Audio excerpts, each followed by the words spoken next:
All right. Hello, everyone. We're live. Welcome. So excited today to be joined by two powerhouse women entrepreneurs. We are talking about merging mind and matter, really how to transform your habits for health and success in all areas, physically, mentally, emotionally. And I'm Jody Solberg. I'm a certified master hypnotherapist with over 25 years of experience in mental and behavioral health, as well as coaching with women in business. And my specialty is really breaking through all those blocks and barriers, helping you to just really stop being stuck in those cycles and patterns that keep you from getting where you want to be and what you want to do. And so, whether that's trauma from the past, whether that's anxiety, whether that's burnout, lack of work life harmony, as I like to call it, because balance is a myth. It's all about pressure and expectation. So, whatever it is that's getting in our way, it's really important for us to know how we work, right? How our brain works and work with it rather than at cross purposes. So, that's what I do. And I'm joined here today by two, like I said, amazing women, one of whom is the fabulous Kate Simpson. So, Kate, would you like to introduce yourself and then we'll introduce Elizabeth? Perfect. Yes. Hello, I'm Kate Simpson. I'm an energy healing practitioner, and I work both with people and with pets. And I really specialize in helping with the emotional side of things. I help find blocked energies that are stuck in or outside of the body, and I help release those energies so that your body can rebalance, restore, and repair itself. And a lot of what I do shows up in those chronic kind of aches and pains that are in the body, chronic patterns, emotional habits that we fall into. And a lot of times we just feel like we are stuck or blocked or in that state of anxiety or burnout. But really, what we're finding is that it's a place where we're feeling it not only physically in our body, but we find ourselves in these habits, in these patterns. And so I help discover what's under the surface, what's trapped in the body that you maybe have no idea that was trapped, whether that was recently or from childhood or even before birth. And I help you identify it and release that. So, again, your body can repair and heal and recover itself. And so that's what I do. And I absolutely love working with people who just really want to find that answer that they haven't found traditionally yet. They've tried everything and they're like, I still feel this feeling, or I still feel this issue or discomfort. Really, that's when we have to. I always say that you're not stuck, you have stuck energy. And that's the type of person I love to work with and help release that energy for. So, Yeah, love that. Love that. Thank you so much, Kate. Yeah, I call it the weeds, right? When you have the weeds that pop up and you keep mowing them over and they keep popping up and you mow them over, we need to really figure out what that root is and start there and pull that out, heal that, replace it with something that's going to serve and support you better. And that's what you and I do so well when we work together for our inner healing sessions. And we also do a lot of networking together. And recently had the pleasure of meeting Elizabeth, who is here with us today, who is all about health. And since we talk so much about the mind body connection and about physical health, mental health, emotional well being, all of these things, we just all clicked and resonated with one another. So we decided to invite Elizabeth to come and join us today to have this conversation. We're going to talk about a lot of things, like what keeps us stuck in those unhealthy patterns and routines, and how that unresolved inner conflict, past trauma, things of that nature influence our behaviors, because they can come out in habits and behaviors on the outside as well as on the inside. So, Elizabeth, would love for you to introduce yourself and just share a little bit about what you do, and then we'll get into our topic. Sure, absolutely. Jody, thank you for having me on your live today. I really appreciate it. And yes, when we met, it was like a perfect collaboration to do this format. So I'm super excited. I'm Elizabeth Fell, and I own Empower Her Fitness, and it is an online fitness and nutrition coaching program. I help women mainly premenopause, menopause, and postmenopause. And with that, I do nutrition counseling. I write and design fitness programs. And in talking with, you two ladies, it was really a perfect collaboration. I have many, many clients who, after like a month of working with me and we're not seeing any progress, admit openly, oh, well, I've had, you know, post-traumatic stress or childhood trauma, and that leads them to not it's hard for them to make the behavior changes because of past issues. So when you and I were talking and we got together, I was like, oh my goodness, my clients, yes, I'm seeing that, and they're not making changes in my program. So I'm glad that we put this together, and so we can talk about some of this. Perfect. Yes, thank you so much. Yeah, I'm so glad that we met, and it's so good to be here with you. So like I said, let's dive in. I want to make sure that we have the opportunity to get through some of these questions because as we were all having that conversation, some really important things I think came up. And so I really want to dive in to those types of questions of how do those past things affect us? I know, Elizabeth, you said that, a lot of times you're working with people who might have that post-traumatic stress, who may have some of those things that are from the past that have been stuck, right? That stuck energy, the stuck emotions, the things in their nervous systems. And so we really want to look at, how are we able to help people to heal those things? So the first question I want to discuss amongst us for everyone is basically what are those underlying psychological or emotional factors that do keep people stuck in unhealthy routines? Like, how does that past trauma or unresolved conflict influence their behavior? And Elizabeth, I want you to go ahead and start from your perspective. I'm really interested to see your take on that. Sure.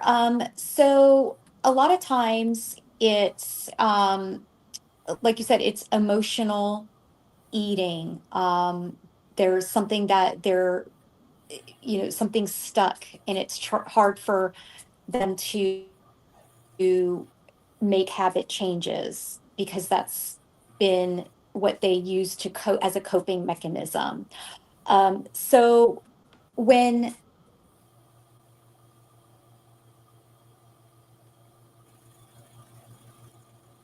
Oh, did we lose her, Kate? I don't see her. Yep. Okay, well, I'll keep going with what she was saying. How's that sound? So often she'll come back. I'm sure. I have faith. I, So, There she oh, there is. she is. Elizabeth, there we I am. lost. I know you lost me for a second. Like I said, I'm perfect in the gym. This is like technology is not my thing. I think it was just a connection issue. We can't Yeah, control that, so don't worry. It right, wasn't your fault right. at all. Yeah, But yeah. you were saying it can come out in things like unhealthy coping strategies, like emotional eating, for example. Emotional eating is a huge one with clients who, they're struggling to meet their goals, and they're business owners, they have, families that they're trying to work with, family issues, they own a business, and it's if they're, struggling with something in their, say, leadership world at work, they come home and it's like a glass of wine, and then it becomes two glasses of wine or a whole bag of chips. And so, yeah, it could be because they're trying to release that stress, and they're using the eating as part of that. And my clients seek me out for goals. I'm a certified personal trainer, certified fitness and nutrition coach, and if they're not making goals, we got to get to the bottom line of it. And a lot of it is, emotional eating. I've had a bad day at work. I, had to let somebody go. And then they come home and it's a habit of, oh, well, this glass of wine is going to make me feel better, or I'll eat chips because it just satiates me, or it, makes me feel good. Yeah. A lot of times it's a coping strategy, like you said, a coping mechanism that turns into this habit that gets perpetuated over the years and can get translated into, more and more things, like you said, different substances, whether that's food or alcohol or drugs or whatever that may be, spending. There's so many different outlets that people might have, and it's often to avoid feeling. And so Kate and I talk about that a lot of, when you choose not to, or in the moment for survival, when we're talking about trauma, for example, it's like, I can't deal with this right now. Or I don't want to deal with this right now. I don't have the capacity, whatever that may be for that. Then they stuff it and it gets stuck in their subconscious. It gets stuck in their nervous system. It really imprints there. It creates this really strong pattern. And then they're not feeling the emotion and letting it pass like they're designed to. When we are talking about our nervous systems getting activated into that, fight, flight, freeze mode, we really should only spend 2 to 5% of our entire lives in that space. So I like to call that the emergency room. That's what we call it in hypnobirthing. So I teach hypnobirthing, and one of the things we do is we call it the emergency room, or we call it the healing room when you're regulated and not activated. And we really should only spend, like I said, between 2 and 5% there. A lot of people, it's the opposite. They're really just stuck in that activation mode. They're in that emergency room a lot of the time, or whenever they get easily triggered, they go back there, and then they fall into those habits and those patterns. So Kate, I will ask, because I always will, because it's one of my favorite things you do, share the wave. Yes. So that everyone can understand, this wave of emotions and how we're actually supposed to feel and release things. Yeah, for sure. So, I mean, we're all humans, so we are meant to feel.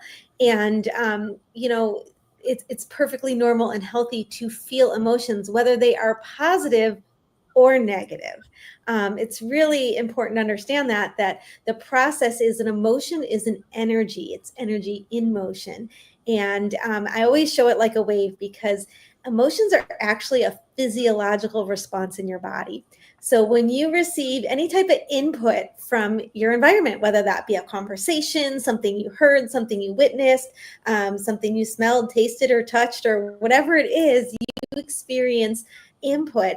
And what happens is a chemical reaction happens in your brain, and then an organ or gland of your body produces an emotion in response to that, either thought or something witnessed or whatever it is. And so it's kind of like your body produces the emotion, you then feel it here at the top, and then it processes right along.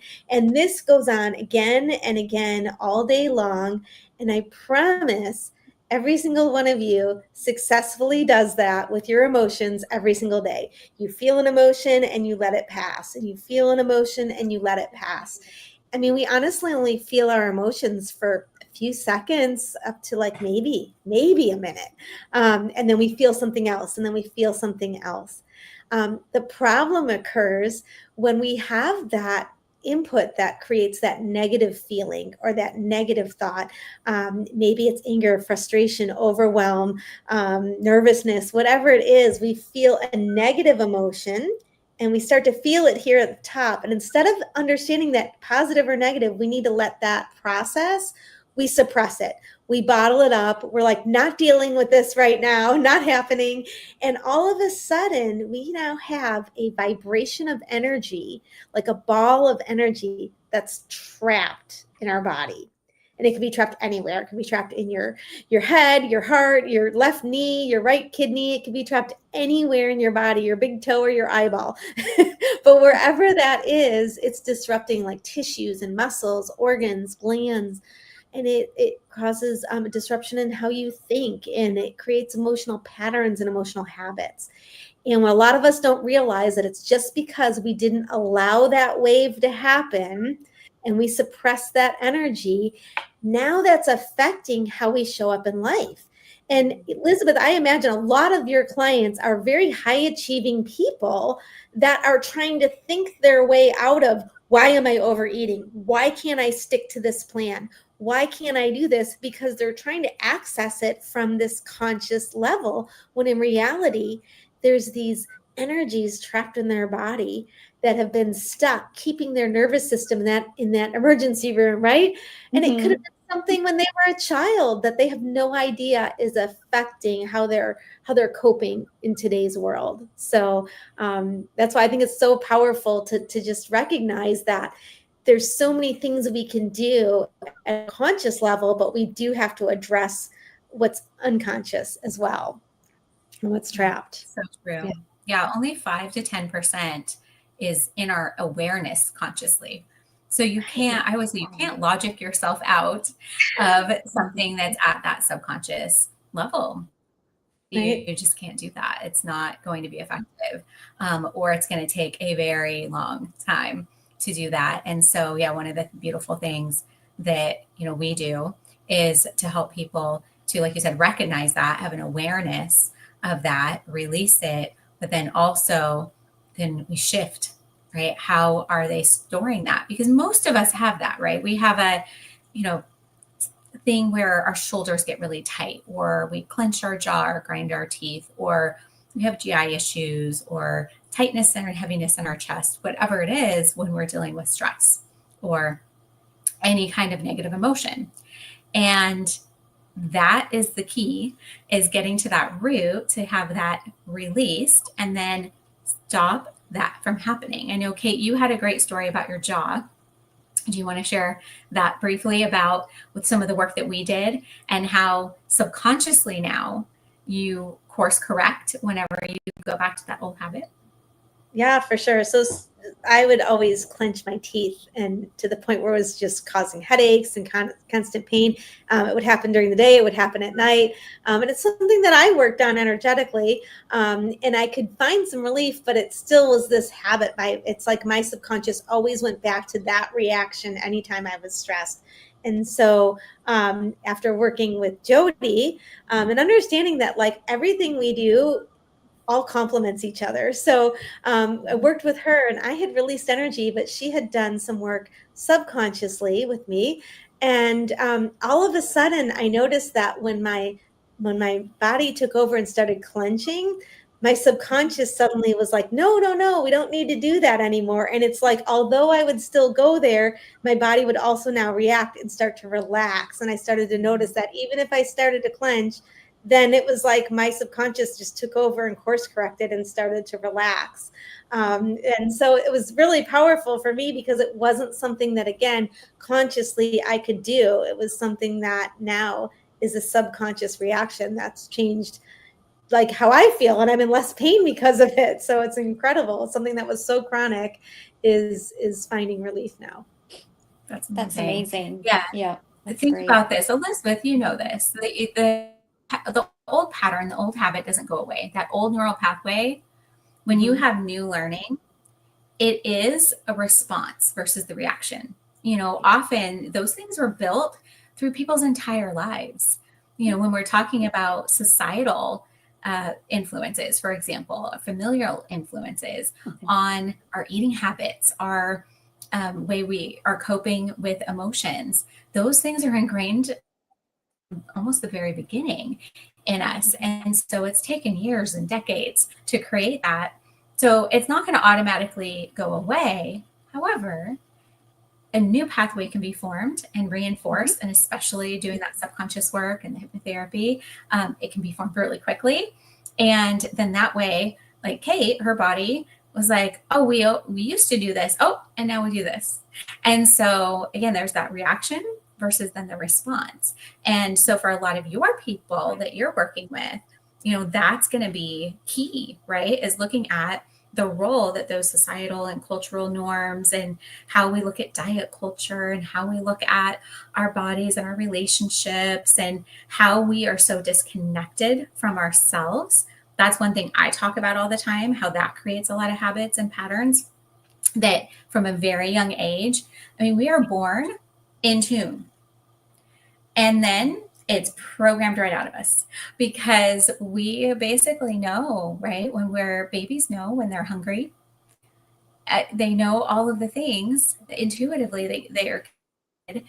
And then what happens? We go to school and they say, it's not time right now. It's not time to eat. It's not time to go to the bathroom. It's not time for this. You have to wait for the bell or for somebody to give you permission. You're on somebody else's timetable all of a sudden. And that goes on forever. So basically, you go same thing, right? We're basically told your mind's over here, your body's over here, override, override, override.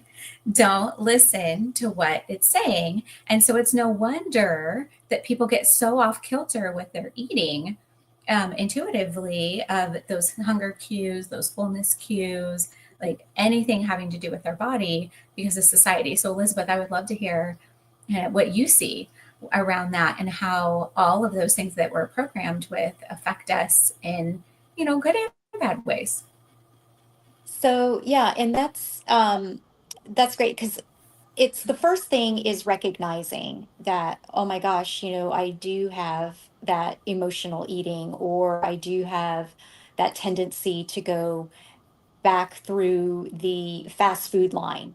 And I literally have clients that are now passing, they're like, oh, the wheel's almost turning into the McDonald's. And then all of a sudden they straighten it out and they go. And so I'm like, yay, well, that's a win for us. And because what happens is in my world, in trying to move somebody from, highly processed foods or quick foods that are on the side of the street, the whole fast food industry, and changing to those make me feel bad when I eat. And that's almost like what we were talking about, the jaw, like you are aware of it. Well, my clients are now aware of, if I turn into that fast food, I know I'm going to feel bad. So they move forward and out of that. And it's just for the client to recognize that is huge. The first part, like we started off, is recognizing, having a client recognize that they either have an issue or something stopping them from meeting their goals. And if I can just get them to think about that mindset, almost like the jaw. I love this, your jaw story, because I can almost see my clients, their jaw is that McDonald's, or it's the bag of chips, or it's the bag of Snickers bars or whatever. That's their jaw. And if I can get them to be like, oh, well, it's going to hurt my stomach, or I'm not going to drop that extra pound, or I'm not going to have a good, check in with my coach because, she's going to recognize, oh no, I put it in the app that, um, so yeah, I love that analogy because it really, or not, it wasn't even an analogy, it's real, but in my world, I can use it as like, transform it into my own analogy of using what you went through. Sure. Yeah. Yeah, that's a great point. Absolutely. That everybody has the thing. And it's the awareness. Like you said, Elizabeth, that's the first step is just being aware of it. So then you can make that choice, right? You can choose the response versus the reaction. But until you're aware of it, you can't do that. And so I have to bring Right. that to the surface. So, question for you. What do you think, some common misconceptions that people have about forming and sustaining healthy habits? Oh gosh. So, a misconception is definitely that they'll be unable to stick to it, and that no, I won't. I'm going to go back. I'm going to go back to my old ways. And so, and that's not necessarily because when I started, I had my own journey and I had, my own um, eating, or, just kind of not perfect, and drinking and, doing all of my lifestyle things. And it's, I did think I'm not going to be able to do this. That's when, before I started my bodybuilding career, I thought, oh, I'm not going to be able to do this. I'm not going to be able to, eat the healthy foods or, cut back on all the wine. And that's a misconception that is like, I can't, but you actually can, and your body helps you do that.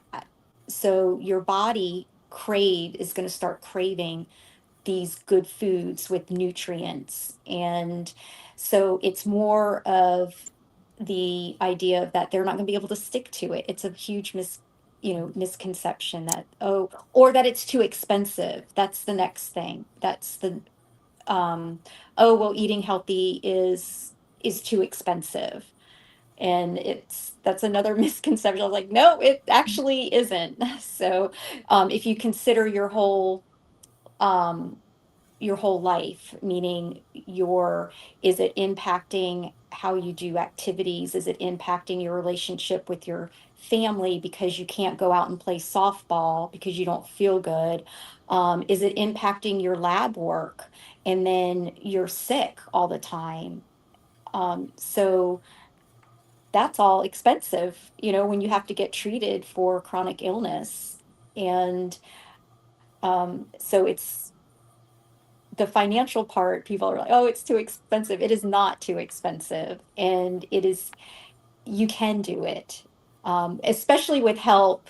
Like, of course, I'm not a behavioral coach. That's why I am partnering with, and I love our collaboration with the two of you to help me, with my clients and having these conversations around, the myths and the misconceptions of diet and eating healthy and behaviors.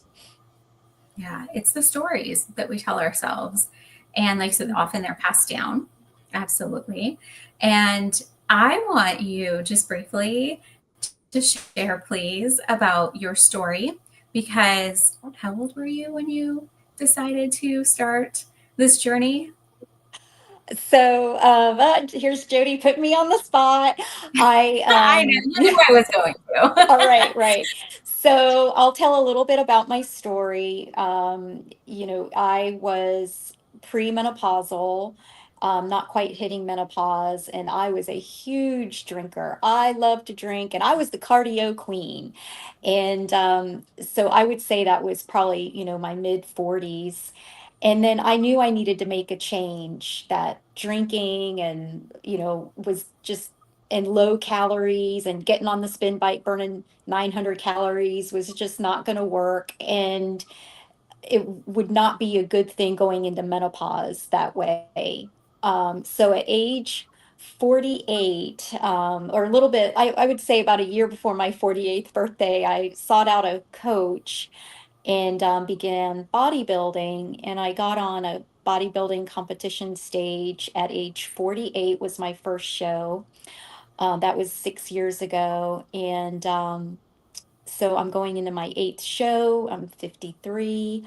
And yeah, I've been living that lifestyle for about, yeah, 6, 7 years now. So I really, I've cleaned up, my diet, all of my habits. I was able to kind of combat symptoms of menopause. I really didn't have many symptoms at all. I'm postmenopausal now, so my bodybuilding and strength training, brought me all through my menopause phase with barely any symptoms. So I share my story, and that's why I started my business is so I can share my story and my passion with others. That is amazing. So it's never too late to make those Never. changes. We all have the ability to make them no matter how soon or how late you start. And that's so beautiful that it was able to support you through that life transition, your body transitions. That can be a really challenging time. And when you start to, like you said, get the support, because that was the first thing I heard is you were like, okay, I got a coach who helped me through it, got that support. And, so many things are possible.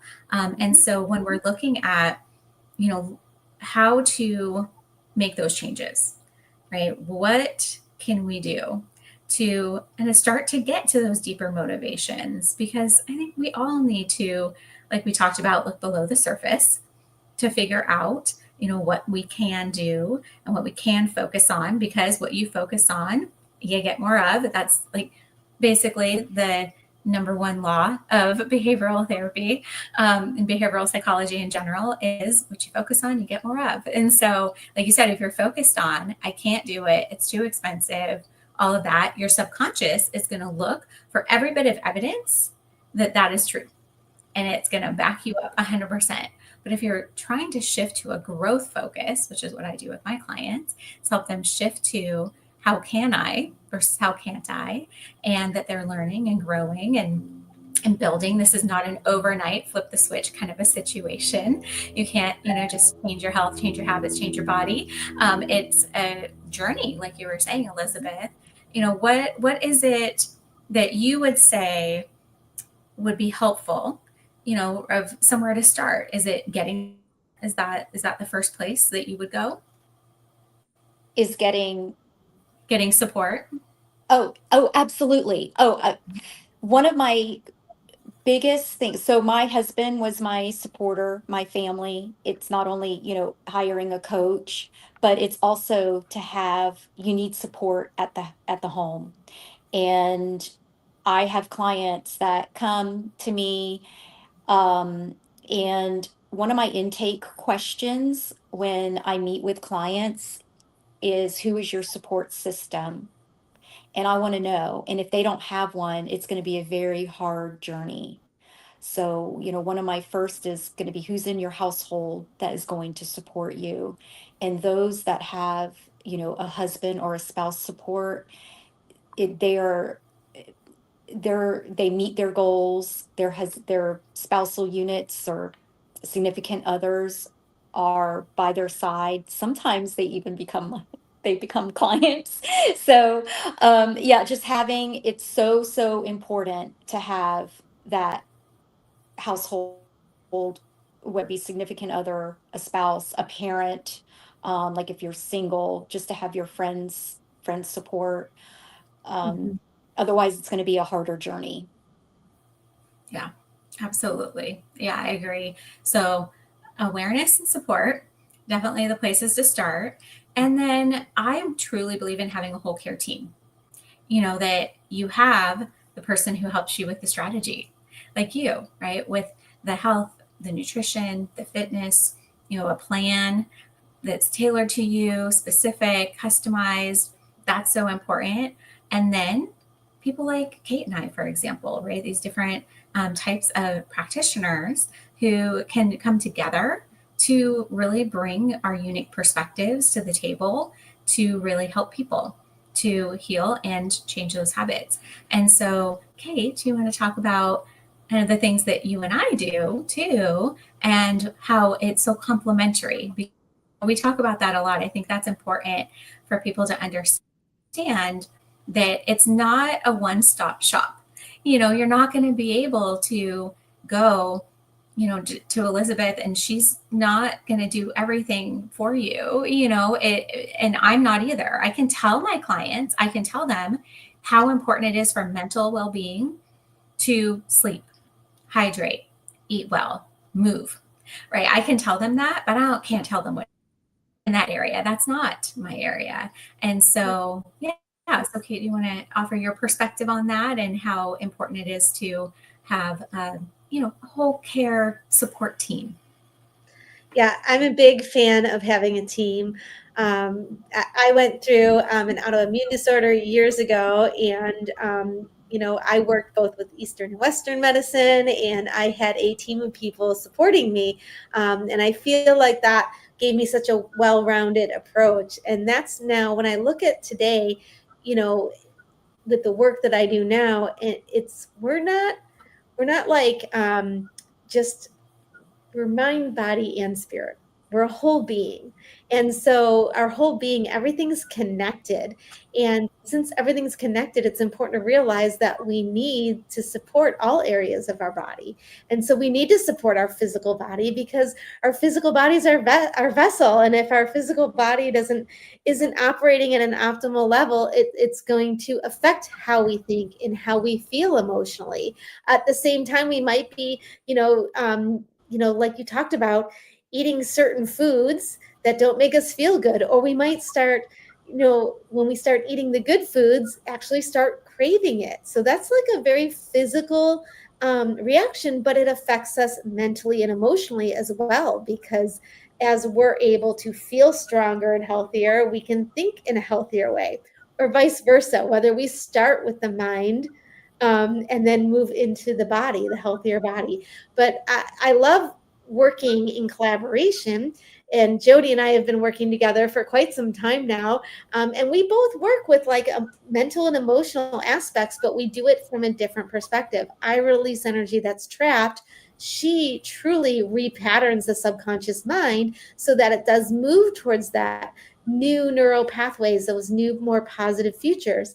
And so it works incredibly well, especially if you're looking to make a change in a habit, a behavior, an approach in life. If you find yourself stuck, whether that's stuck in how you're feeling consistently overall, or you're stuck trying to achieve a specific goal or pattern, we have to take the approach of the whole person. And we have to take the approach of what do we need to do to support the mind, the body, and the spirit.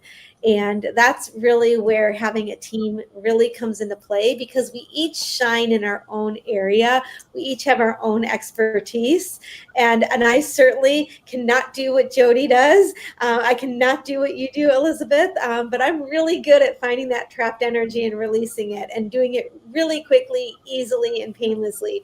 So we all have these different strengths that when we combine them together, it makes the whole process and how people feel, their reactions are better, their thoughts are better, they feel physically more energy. There's so many things that when you take what we do separately is amazing, but when you combine what we do together, the results compound, and they last a long time, and people just can envision a whole new future for themselves. So I am absolutely a fan of collaboration and working with the whole mind, body, and spirit, and understanding that you're just one being. And as that one human being, we need to support you emotionally, mentally, physically, everything. So, and so that's why Jody and I really connected. A while ago, we found ourselves in a certain networking circle together. And the more that we chatted and got to know each other, we're like, we're talking about the same things. And we take a slightly different approach. And then, I got to experience her work. She got to experience my work. And I'm like, we need to do this together. And that led to a collaboration that is still going on today with our inner healing sessions that have been incredibly powerful with all different areas of health and wellness. So yeah, it's really, you're a whole human. So let's treat the whole human being. Absolutely. That's yes. what I realized. Yeah, I realized that after, coaching nutrition and, goals, and I can give a plan and I'm like, here's your plan. And then the roadblocks are definitely out of my scope, of behavioral roadblocks and mental healing. So I'm so glad to be connected with the two of you. Good. I'm so glad. I'm glad you're here. Well, let's go ahead and put our contact into the chat.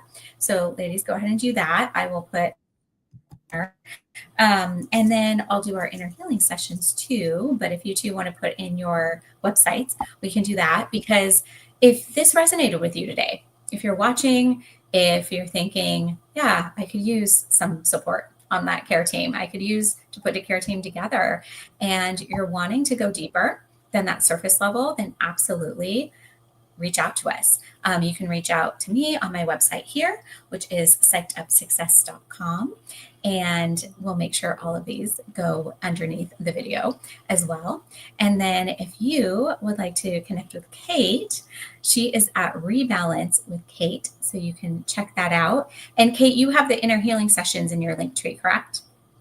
Yes, I do. Yes, absolutely. They're part perfect. Okay. So if you want to connect with Kate, or if you would like to come to one of our inner healing sessions, they're 1 hour. We do them a couple times a month, different themes. So things like reducing stress and anxiety and building self-esteem and confidence and overcoming things like fear of visibility, using your voice, lots of different options. You can definitely check that out on Linktree, which is great. And then Elizabeth, what is your site? So did it appear in the chat?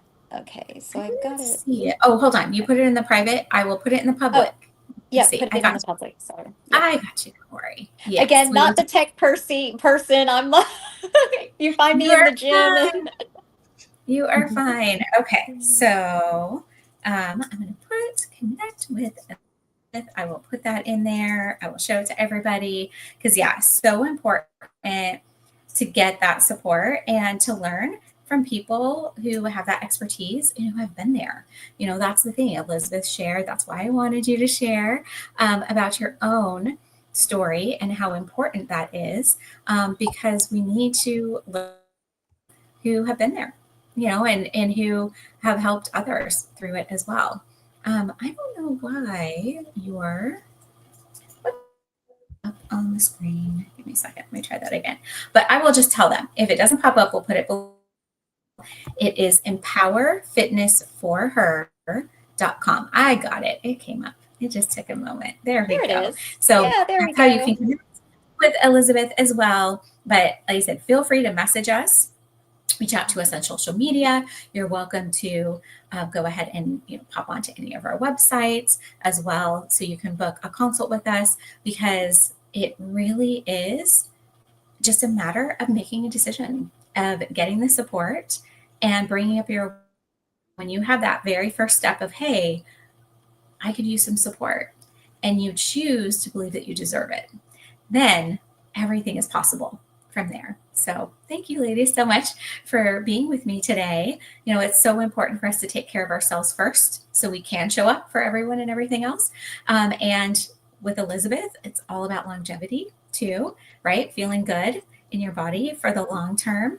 I know she's an inspiration to me. I hope she was an inspiration to all of you as well. And Kate, always thank you for being here with me. And do either of you have any last words you'd like to say goodbye?